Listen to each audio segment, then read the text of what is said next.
ഒറ്റയ്ക്കായിരുന്നു ഹോസ്റ്റലിൽ. ബാക്കി എല്ലാവരും വീട്ടിൽ പോയിരുന്നു. രാത്രി 9 മണി. ഞാൻ ഫോൺ നോക്കി കിടക്കുകയായിരുന്നു. പുറത്തു നിന്നൊരു വിളി, മോളെ വാതിൽ തുറക്ക്. ചേച്ചിയുടെ ശബ്ദം. അതേ വാർഡൻ ചേച്ചി. പക്ഷെ ചേച്ചി ഇന്ന് ലീവാണ്. ഞാൻ വാതിൽ തുറന്നില്ല.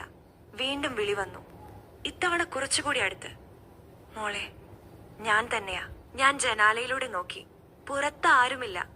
വരാന്തയിൽ ലൈറ്റില്ല. പക്ഷെ ശബ്ദം അപ്പോഴും കേൾക്കാം. മൂന്നാം തവണ വിളി വന്നു. ഇത്തവണ ശബ്ദത്തിൽ ഒരു തണുപ്പ്. മോളെ, വാതിൽ തുറക്കാഞ്ഞാൽ ഞാൻ അകത്തേക്ക് വരും. ഞാൻ ഫോൺ കയ്യിലെടുത്തു. വാർഡൻ ചേച്ചിയുടെ നമ്പറിലേക്ക് വിളിച്ചു. ചേച്ചി എടുത്തു. ചേച്ചി എവിടെയാ? ഞാൻ വീട്ടിലാ മോളെ, നാളെ വരൂ. ഞാൻ ഫോൺ താഴെ വച്ചു. വാതിലിന് പുറത്തു നിന്ന് ഇനി ഒരു ശബ്ദവുമില്ല. പക്ഷെ വാതിലിന് അടിയിലൂടെ ഒരു നിഴൽ അപ്പോഴും നിൽക്കുന്നുണ്ടായിരുന്നു. അന്ന് രാത്രി ബാക്കി എന്ത് സംഭവിച്ചു എന്ന് നാളെ പാർട്ട് 2 പറയാം. ഫോളോ ചെയ്യാതെ ഉണ്ടെങ്കിൽ അത് മിസ്സാകും.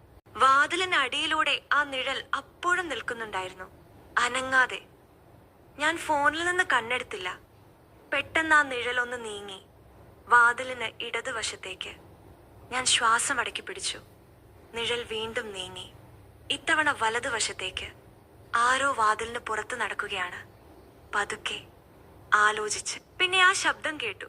പക്ഷെ ഇത്തവണ അത് വാക്കുകളല്ലായിരുന്നു, ഒരു ചെറിയ മൂളൽ. ചേച്ചി പാടാറുള്ള ഒരു പാട്ടിന്റെ ട്യൂൺ. ഞാൻ ആ ട്യൂൺ തിരിച്ചറിഞ്ഞു. കാരണം ചേച്ചി എപ്പോഴും ആ പാട്ട് പാടാറുള്ളത് ഒരു പ്രത്യേക സമയത്താണ്. ആരെയെങ്കിലും ഉറക്കാൻ ശ്രമിക്കുമ്പോൾ. ഞാൻ ബെഡിൽ നിന്ന് എഴുന്നേറ്റു. വാതിലിലേക്ക് നടന്നില്ല. പകരം ഞാൻ എന്റെ റൂംമേറ്റിന്റെ ഒഴിഞ്ഞ കട്ടിലിലേക്ക് നോക്കി. അവളുടെ ബാഗ് അവിടെ ഇല്ലായിരുന്നു. അവളുടെ സ്ലിപ്പേഴ്സ് ഇല്ല. അവൾ ഇന്ന് വൈകുന്നേരം തന്നെ വീട്ടിൽ പോയതാണ്. ഞാൻ കണ്ടതാണ്.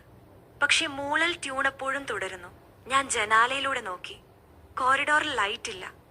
പക്ഷെ എന്റെ റൂംമേറ്റിന്റെ പേരും ചേർത്ത് ട്യൂൺ ഇപ്പോൾ മാറി. മോളെ, നിന്റെ കൂട്ടുകാരി എവിടെ? ഞാൻ കതക് പിടിച്ചു ലോക്ക് ചെയ്യാൻ. പക്ഷെ ലോക്ക് ഇതിനകം തന്നെ പുറത്തു നിന്ന് തിരിഞ്ഞു തുടങ്ങിയിരുന്നു. ഹാൻഡിൽ പതുക്കെ താഴേക്ക് നീങ്ങുന്നു.